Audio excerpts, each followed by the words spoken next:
Behaviorism, an overview. The earliest signs of the theory of behaviorism stems from an experiment conducted by Russian psychologist Ivan Pavlov. His famous study surrounds the theory of classical conditioning, of which he assumes that reactions are learned through association. He defended this theory through his dog studies, in which he rang a bell and presented the dogs food simultaneously, causing them to salivate. And ultimately, they would salivate in reaction to the bell without the presence of food. Years later, John Watkins enacted his own experiment to prove learned behavior through a young child being exposed to a rat, unafraid but frightened by a loud sound. As the child continued to be exposed to the sound, he associated the rat with the sound. Ultimately, the child ended up being afraid of the rat without the sound, arguing that behavior is learned. B.F. Skinner presented the theory of operant conditioning, in which is arguably used more frequently in modern-day behaviorist applications. Skinner theorized that behavior is learned through the dealings of action and consequences of action. He discussed the concept of reinforcers and punishers. The core principle of the behaviorism theory is the concept of stimulus and response, in which behaviorism argues that all behavior can be explained by observing the external reaction to the environment stimulus without considering any internal factors that may have caused the decision.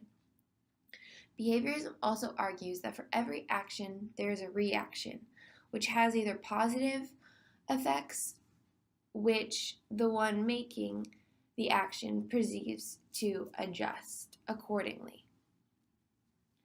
Behaviorism also argues that there is an experimental and observable meaning, and that it has the ability to provide visible results of its benefits through change of action and its ability to be applied to situations. One situation in which the behaviorism theory can be applied to practice is when you are working with a single-parent family. In a 5-year longitudinal study of the impact of divorces on children, it was found that the deterioration in the children's behavior were primarily related to the family's disorganization characterized by inconsistency in discipline and changes in child management, such as diminished communication, stated expectations of responsible behavior, and nurturance. The single-parent family training program was designed to help facilitate positive behavior in the home for families that were struggling, in which it is explored that negative behavior has the potential to be eliminated through reinforcement, that there is a need to be selective in reinforcement behaviors, and that they place an emphasis on prevention of behaviors by observing and recognizing. A similar concept of reinforcers and punishers can be applied to a classroom concerning a teacher who is having trouble with a student's behavior. Direct behavioral consultation creates a way which the negative response to a behavior to remove the child from a classroom and place them in a more restricted environment are built to reflect encouragement of positive behaviors, of which elect positive responses, enabling the desired goal of reintegration into the classroom for all students. As behaviorism is a result of quantitative data from the frequency, magnitude, or duration of a specific behavior, thought, feeling, or other outcome collected before the intervention, a social worker who remains culturally responsive can apply it to a variety of client systems, including those from different cultural backgrounds, as well as varying social classes, educational levels, and intellectual levels. However, behaviorism's application to a culturally diverse background can be very limited. One major limit of behaviorism is its basis in Western culture, in which behavior is considered abnormal and attacks negative consequences may differ from the expectations of an alternative culture. As a social worker, if one is not fully knowledgeable and understanding of a client's cultural background, history, life experience, home expectations, and language, the potential for understanding the why or applying the behaviorist theory to the individual can yield inaccurate and unnecessary. Another limitation of behaviorism is that it lacks a single unified theory.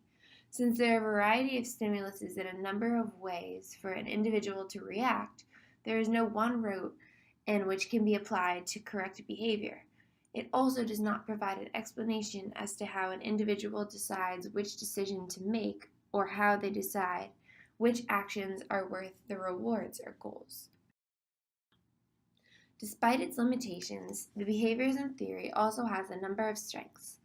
Through the application of behaviorism, one is able to apply it to the individual and the individual specification through the qualifications and frequency of data, and the notion which is applied prior to the initial interview regarding a precise behavior concern.